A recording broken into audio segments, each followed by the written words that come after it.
Hey everyone, today I'm going to teach you how to solve the Rubik's Cube.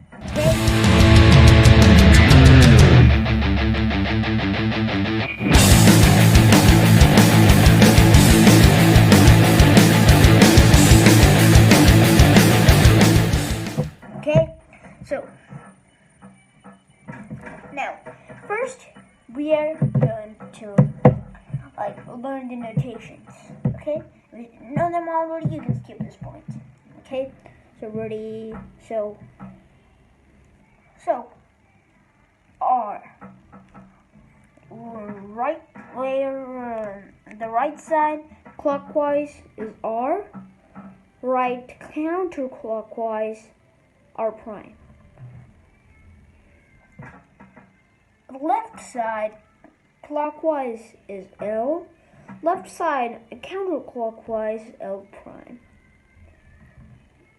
U can up clockwise is U, up counterclockwise U prime.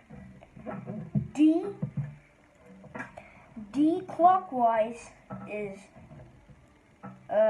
D counterclockwise is D prime.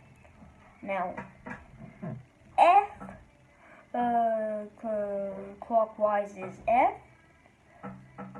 F counterclockwise is F prime. You don't need to know this, but B clockwise is back counterclockwise is B, back counterclockwise is B prime.